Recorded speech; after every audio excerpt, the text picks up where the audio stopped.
رسول اللہ صلی اللہ علیہ وسلم نے فرمایا من لازم الاستغفار جعل اللہ له من كل هم فرجا ومن كل ضيق مخرجا ورزقه من حيث لا يحتسب. جو استغفار کو لازم پکڑتا ہے. اور دوسری روایت کے لفظ من اکثر الاستغفار، جو کثرت سے استغفار کرتا ہے جعل اللہ له من كل هم فرجا، اس کی بخشش تو ہوگی قیامت کے دن. اللہ انعامات سے تو نوازیں گے، لیکن دنیا میں بھی اللہ رب العزت اس کے غم کو خوشی میں تبدیل فرما دیتے. ومن كل ضيق مخرجا، اور اس کی تنگی کو آسانی بنا دیتے ہیں. ورزقه من حيث لا يحتسب، اور اللہ رب العزت وہاں سے اس کو رزق عطا کرتے ہیں دنیا میں جہاں سے اس کا گمان بھی نہیں ہو. اور قرآن مجید میں اللہ رب العزت اس لیے فرماتے ہیں، نوح علیہ السلام کی حکایت کرتے ہیں فَقُلْتُ اسْتَغْفِرُوا رَبَّكُمْ إِنَّهُ كَانَ غَفَّارًا يُرْسِلِ السَّمَاءَ عَلَيْكُمْ مِدْرَارًا وَيُمْدِدْكُمْ بِأَمْوَالٍ وَبَنِينَ وَيَجْعَلْ لَكُمْ جَنَّاتٍ وَيَجْعَلْ لَكُمْ أَنْهَارًا مَا لَكُمْ لَا تَرْجُونَ لِلَّهِ وَقَارًا. تم استغفار کر لو، اللہ رب العزت تمہارے گناہوں کو معاف فرما دیں. یرسل السماء علیکم مدرارا، یہ پانی انسانی زندگی کا راز ہے. تم پہ موسلا دھار بارشیں اللہ برسائیں. ویمددکم باموال، تم مال و دولت کی قلت کی شکایت کرتے ہو، استغفار کر لو، اللہ رب العزت تمہیں مال و دولت میں فراوانی عطا فرمائیں.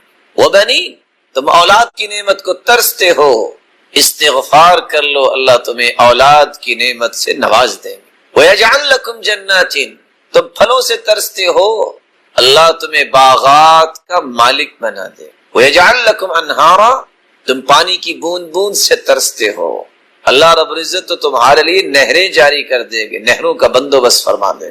وَيَجْعَلْ لَكُمْ جَنَّاتٍ وَيَجْعَلْ لَكُمْ أَنْهَارًا مَا لَكُمْ لَا تَرْجُونَ لِلَّهِ وَقَارًا. اور تمہیں کیا ہو گیا ہے پھر بھی تم اللہ رب العزت کے وقار کو نہیں سمجھتے.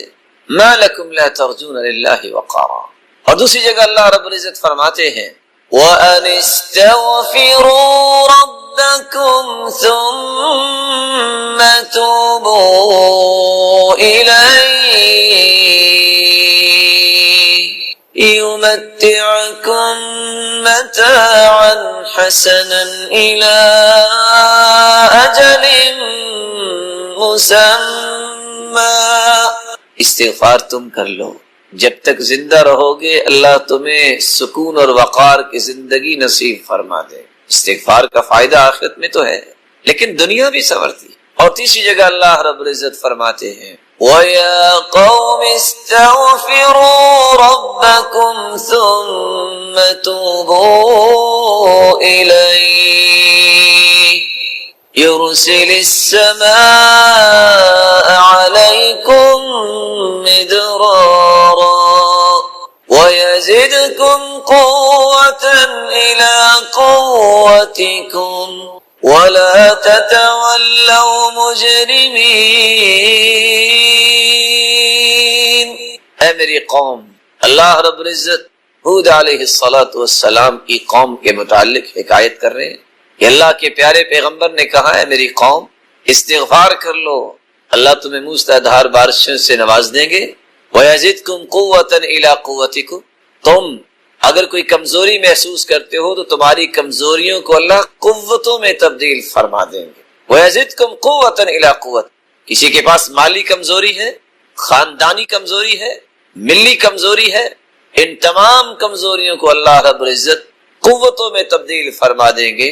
جب انسان استغفار کرتا ہے تو یہ اس کو انعام ملتا ہے، اور یہ انعام دنیا میں ہی ملتا ہے. اچھا، یہ مبارک دن اگر آ جائے زندگی میں تو کرنا کیا ہے؟ آپ کو اس میں کم از کم 10 کام کرنے چاہیے. پہلا کام، شاید آج یہ مبارک دن مغرب کے بعد شروع ہو جائے، چاند نظر آ جائے، تو پہلا کام یہ کرنا ہے جو رسول اللہ صلی اللہ علیہ وسلم کیا کرتے تھے کہ جب بھی چاند کو دیکھو تو یہ دعا پڑھو، اللہم اہلہ علینا بالیمن والایمان والسلامتی والاسلام۔ اے اللہ، اس چاند کو طلوع کیا ہے، میری گزارش یہ ہے کہ یہ پورا مہینہ برکتوں والا ہو، یہ پورا مہینہ ایمان والا ہو، یہ پورا مہینہ سلامتی والا ہو اور اسلام کی عظمت والا ہو۔ پانچویں دعا ابن حبان کی روایت میں یہ الفاظ بھی ہیں، والتوفیق لما تحب وترضى، اللہ اس پورے مہینے میں ان اعمال کی توفیق عطا فرما جس سے تو راضی ہو جائے اور تجھے پسند آئے۔ اور ایک تیسری روایت کے الفاظ ہیں، غیر ضالین ولا مضلین، جس میں اللہ عز و جل کے پیغمبر نے دو اور دعاؤں کا اضافہ کیا ہے، یا اللہ یہ چاند نکل رہا ہے، پورا مہینہ مجھے گمراہ کرنے والا نہ کوئی ہو، مجھے گمراہی سے بچا، اور مجھ سے بھی کسی کو گمراہی نہ دلوانا، میں بھی کسی کو گمراہ نہ کر سکوں۔ ربی وربک اللہ، اے چاند تیرا رب بھی اللہ ہے، میرا رب بھی اللہ۔ چاند کی دعا پڑھنے کے بعد جو ہی چاند نظر آ جاتا ہے، اللہ عز و جلال کی عظمت، کبریائی، تعریف اور اسی کے ساتھ اللہ کی توحید کو بلند کرنا شروع کرتا ہے۔ حدیث کے الفاظ ہیں، رسول اللہ صلی اللہ علیہ وسلم نے فرمایا، فَأَكْثِرُ فِيهِنَّ مِنَ التَّهْلِيلِ وَالتَّكْبِيرِ وَالتَّحْمِيدِ، ان 10 دنوں میں کثرت سے لا الہ الا اللہ پڑھو، اللہ اکبر پڑھو، الحمدللہ پڑھو۔ ان تکبیروں کو چاند نظر آنے سے ہی شروع کر دینا چاہیے۔ یہ تکبیریں مطلق ہیں، چلتے پھرتے عبداللہ ابن عمر کی طرح رستوں میں چلتے، بازار میں جاتے، اپنے گھر میں بیٹھے چارپائی پہ، اپنے خیمے میں بیٹھے، آپ اللہ عز و جلال کی عظمت کو بیان کر تکبیریں پڑھیے۔ رسول اللہ صلی اللہ علیہ وسلم نے حکم دیا ان 10 دنوں میں کثرت سے لا الہ الا اللہ پڑھو، کثرت سے اللہ اکبر کہو، کثرت سے الحمدللہ کہو۔ تو چاند نظر آنے کے بعد یہ شروع ہو جانا چاہیے، اور 8 ذی الحجہ سے 13 ذی الحجہ تک ہر نماز کے بعد اور پابندی کے ساتھ تکبیر مقید جو ہے اس کو پڑھنا چاہیے۔ اللہ اکبر، اللہ اکبر، لا الہ الا اللہ، واللہ اکبر، اللہ اکبر وللہ الحمد۔ ایک حدیث رسول اللہ صلی اللہ علیہ وسلم کی ہے، کمال کی حدیث، ما اہل محل قط الا بشر ولا کبر مکبر قط الا بشر۔ اللہ کے رسول نے فرمایا جو بھی اللہ اکبر کہتا ہے اسے بشارت دی جاتی ہے، جو بھی لا الہ الا اللہ کہتا ہے اسے بشارت دی جاتی ہے۔ صحابہ نے پوچھا جنت کی بشارت؟ فرمایا جنت کی بشارت۔ تو 10 دنوں میں کثرت سے اللہ اکبر، 10 دنوں میں کثرت سے لا الہ الا اللہ اور الحمدللہ یہ کہنا چاہیے۔ دوسرا کام جو ان 10 دنوں میں کرنا ہے، اگر آپ قربانی کرنا چاہتے ہیں تو آج مغرب سے پہلے پہلے اپنے بال اور ناخنوں کو کاٹ لیجیے، کیونکہ حدیث کے الفاظ ہیں، اذا رأى احدكم هلال ذي الحجة واراد ان يضحي فليمسك عن شعره وعن اظفاره، جب تمہیں سے کوئی چاند کو دیکھ لے اور وہ قربانی کرنا چاہتا ہے، اسے چاہیے کہ اپنے بالوں اور ناخنوں کو کاٹنے سے، ترچھوانے سے رکا رہے، نہ سر کے بال نہ ناخن، اور دوسری روایت میں آتا ہے وَلَا يَمَسَّ مِن بَشَرِهِ شَيْئًا، جسم سے کہیں سے بھی بال جو ہے وہ نہ کاٹے نہ ظاہر کرے۔ رسول اللہ صلی اللہ علیہ وسلم نے ایک تیسرا کام بھی بتایا ہے، یہ 10 دن جب آ جائیں تو روزہ رکھیں۔ بہت اچھا ہے کہ سنت کے مطابق کان یصوم 9 ذی الحجہ، پہلے 9 دن کے روزے رکھے۔ گرمی کی شدت اور حدت ہے، برداشت نہیں کر سکتے تو آپ کم از کم 9 تاریخ کا روزہ رکھ لیں، جس سے 2 سال کے گناہوں کو اللہ تعالی معاف کر دے۔ ان 10 دنوں میں ایک چوتھا کام بھی کرنا ہے، قرآن مجید کی تلاوت کثرت سے کریں، جس طرح آپ رمضان میں بڑا قرآن پڑھتے رہے ہیں، تو یہ جو ساری آپ نے 10 حدیثیں سنی ہیں، یہ اس قابل نہیں ہے کہ ہم 10 دنوں میں اس سے زیادہ قرآن جیت پڑھے جس طرح ہم رمضان میں پڑھتے تھے۔ امام ابن تیمیہ سے پوچھا گیا کہ رمضان المبارک کے آخری 10 دن افضل ہیں کہ ذوالحجہ کے؟ انہوں نے جواب دیا دنوں کے اعتبار سے تو ذوالحجہ کی افضل ہے، راتوں کے اعتبار سے جو کہ لیلۃ القدر ہے رمضان میں، راتیں وہ افضل ہیں۔ تو آپ قرآن مجید کی تلاوت کریں۔ رسول اللہ صلی اللہ علیہ وسلم نے فرمایا قرآن مجید کی تلاوت تقرب الی اللہ ما استطعت واعلم انك لن تتقرب الیہ بشیء احب الیہ من کلامہ۔ کسی کا یہ شوق اور ذوق ہو کہ اللہ کا قرب مل جائے تو اللہ کی کلام پڑھنے کے بغیر اس کی یہ خواہش پوری نہیں ہو سکتی۔ اس لیے آپ صلی اللہ علیہ وسلم نے حکم دیا تھا اقرأوا فی 10 10 دنوں میں قرآن ختم کرو، اقرأوا فی 7 دنوں میں قرآن ختم کیا کرو۔ اور سہل بن عبداللہ التستری کہا کرتے تھے علامت حب اللہ حب القرآن، جو شخص کہتا ہے نا مجھے اللہ سے محبت ہے اسے قرآن سے بھی محبت ہوگی۔ وعلامت حب القرآن حب النبی صلی اللہ علیہ وسلم، جو شخص کہتا ہے کہ مجھے قرآن سے محبت ہے اس کو اللہ کے رسول سے بھی محبت ہوگی۔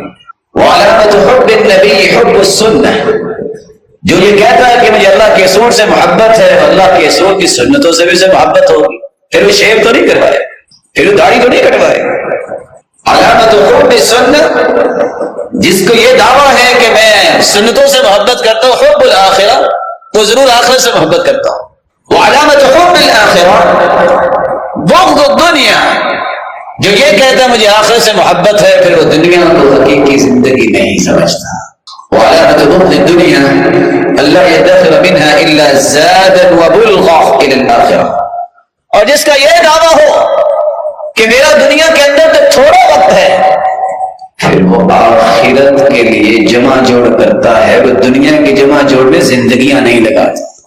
آپ صلی اللہ علیہ وسلم نے فرمایا 10 دن میں قرآن ختم کیجیے۔ آپ کل سے شروع کیجیے، سورۃ الفاتحہ سے شروع کر کے سورۃ آل عمران مکمل کر لیں۔ 2 ذی الحجہ کو آپ سورۃ نساء سے شروع کریں اور سورۃ مائدہ تک مکمل کر لیں۔ 3 ذی الحجہ کو آپ سورۃ انعام سے لے کے سورۃ توبہ کو مکمل کر لیں۔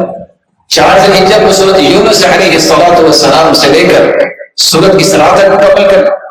5 ذی الحجہ کو سورۃ الکہف سے سورۃ النور تک مکمل کر لیں، اور 6 ذی الحجہ کو سورۃ الفرقان سے لے کے سورۃ غافر تک مکمل کر لیں۔ 7 ذی الحجہ کو سورۃ یاسین سے سورۃ حدید تک لے جائیں، اور 8 ذی الحجہ کو سورۃ مجادلہ سے لے کے قرآن مجید کو مکمل کر لیں۔ آپ نے 9 تاریخ کو چونکہ روزہ رکھنا ہے، کثرت سے اللہ سے دعائیں کریں، اور 10 تاریخ کو قربانی کریں۔ رسول اللہ صلی اللہ علیہ وسلم نے ان 10 ایام میں کرنے والے کاموں میں سے 5واں کام بھی بیان کیا ہے کہ آپ اللہ کا کثرت سے ذکر کریں۔ دنیا ساری کی ساری کھنگال مارے گی آپ، لیکن آپ کو سکون نہیں میسر آئے گا جو اللہ کے ذکر سے آ سکتا ہے۔ الا بذکر اللہ تطمئن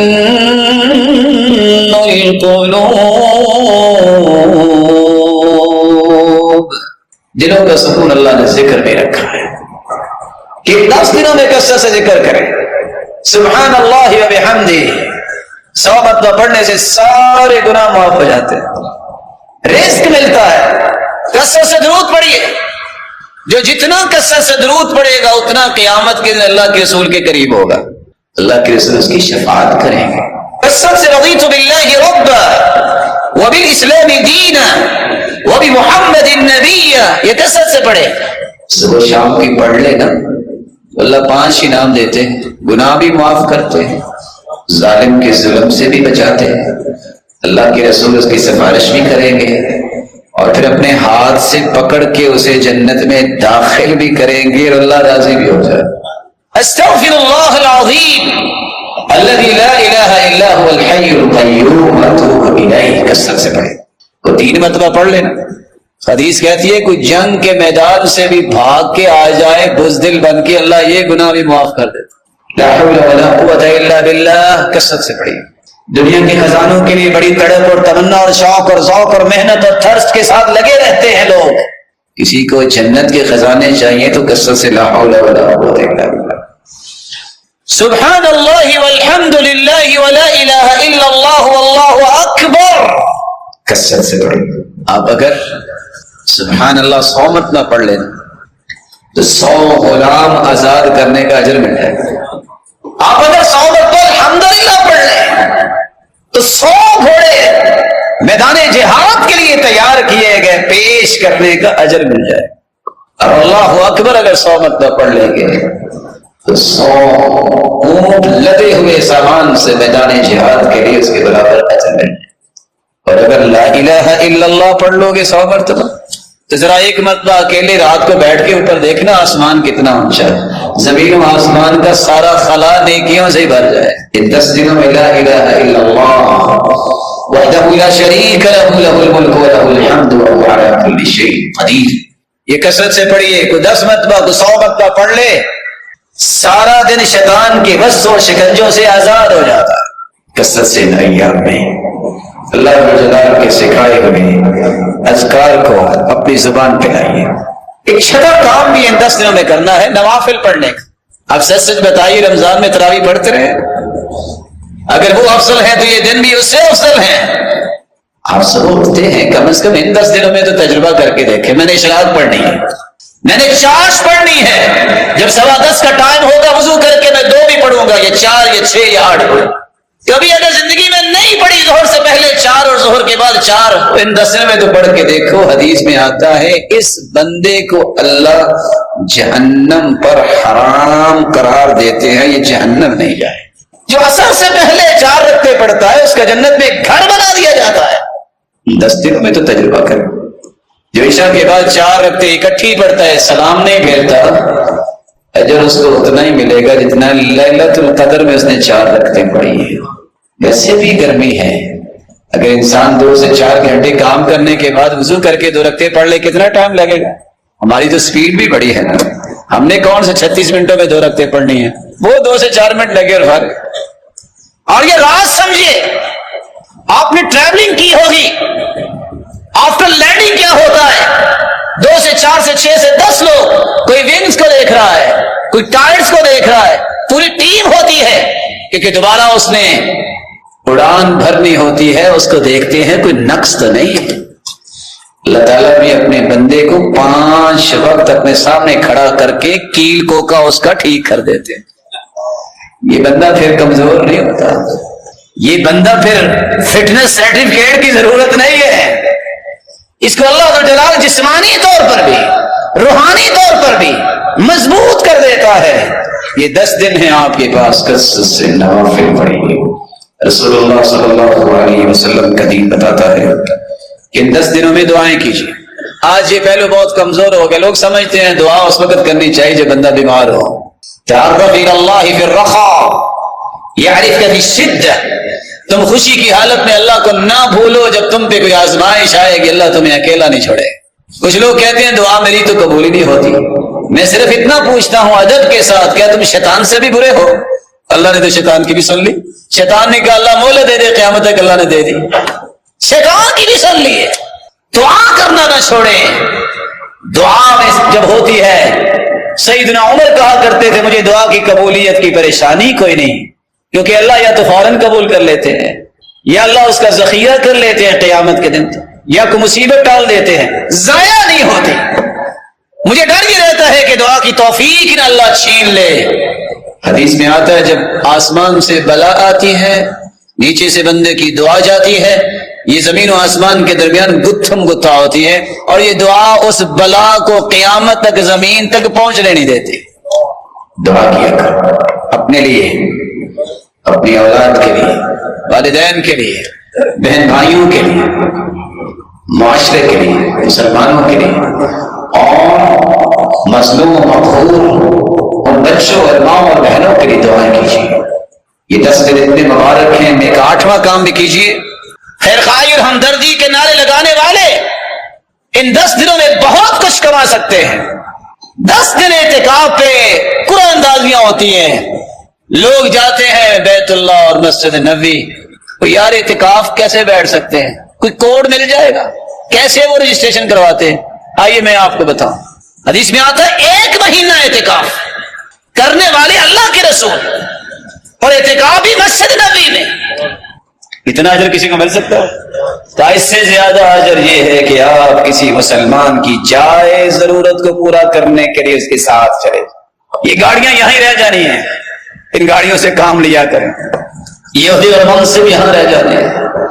ایما مسلم کسا مسلما ثوبا کسا اللہ من خضر الجنہ، حدیث میں آتا ہے جو کسی کو لباس پہناتا ہے اللہ قیامت کے دن جنت میں سبز خلعت فاخرہ پہنائیں گے۔